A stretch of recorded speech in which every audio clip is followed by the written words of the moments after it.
A palavra do Senhor nos conta a história de um homem, de uma família, de uma geografia, que perderam então a sua posição. Preste muita atenção aqui. Uma família que perdeu a sua posição. Saul era rei, vivia então no palácio, comia do bom e do melhor, tinha tudo o que queria. Seu filho Jonatas, a mesma história. Seu neto Mefibosete, esse que nós acabamos de ler o texto, também vivia no palácio. Imagine o neto de um rei. Tinha todos os brinquedos que queria ter. Se pedisse aquele brinquedo, o rei mandava fazer. Se quisesse aquela roupa, o rei mandava então confeccionar. Se quisesse comer aquela comida, o rei mandava então produzir. Porque o neto de um rei poderia fazer qualquer coisa, ele tinha tudo. O rei tinha todo o dinheiro, tinha todo o recurso, ele então mandava em toda então aquela geografia da qual ele reinava. Mas uma guerra, diga assim comigo, as guerras pode mudar uma geografia. Pegue isso aqui. Alguns irmãos estão aqui no culto de manhã, é totalmente diferente, né? Perceba como o negócio é. Eu não falei sobre isso. Diga comigo, as guerras pode mudar uma geografia. A guerra aconteceu. Diz a Bíblia que Saul perdeu a guerra. Saul morreu. Jonatas morreu nessa guerra.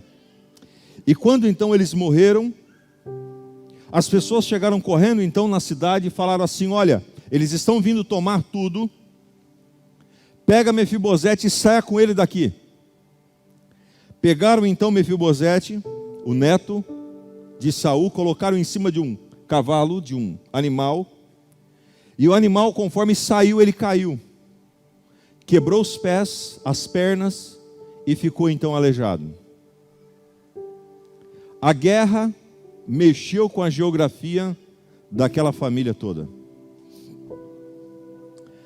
Ali a palavra diz que fugiram com ele. Fugiram com ele para onde? Para Lodebar, diga comigo, Lodebar. Lodebar significa um lugar de esquecimento. O lugar que não tem reconhecimento. O lugar que as pessoas ficam escondidas. O lugar então que ninguém procura ninguém. Como um lugar então de refúgio. Eles então foram para Lodebar, na casa de Maquir, e se esconderam então ali. O tempo se passou, os anos se passaram, e a Bíblia diz que esse menino, que já não tinha seus pais, já não tinha seu avô, não tinha mais nenhum tipo de credibilidade, porque ele não era mais neto do rei, não tinha mais nada. Diz a palavra que esse menino, então, ele estava ali pedindo esmolas, comendo daquilo que as pessoas davam, vestindo aquilo que as pessoas levavam até ele, vivendo uma situação difícil, uma situação caótica. Ali era o estado de Mefibosete, o neto de um rei, que por causa de uma guerra teve a sua geografia mudado. Quero falar com vocês nessa noite sobre saindo do esquecimento.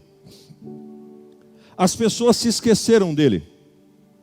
Ele cresce,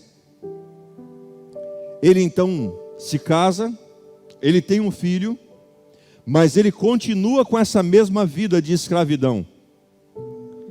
E eu não sei se aqui tem alguma pessoa dessa maneira, que um dia teve muitas posses, e hoje não consegue ter nada. Mas eu, por exemplo, conheço pessoas que tinham tudo. Tinham boa casa, tinham bons carros, tinham empresas abençoadas, e de repente hoje não tem mais nada.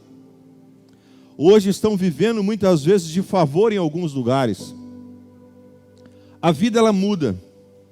As coisas elas então se transformam. E aqui nós vamos aprender com a história de Mefibosete alguns pontos importantes, porque Mefibosete estava esquecido em Lodebar. Mefibosete estava ali sem expectativas. Mefibosete estava ali praticamente sem esperança de uma mudança.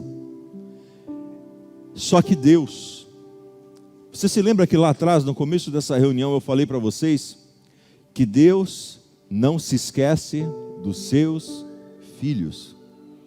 Olha para o seu irmão e diga assim: Deus não se esqueceu de você. Fale para o outro aí com mais força: Deus não se esqueceu de você. Como o Lúcio disse para mim aqui no começo, aqui o tatu não se esquece da, como que é? Da velha morada. Deus não se esquece dos seus filhos.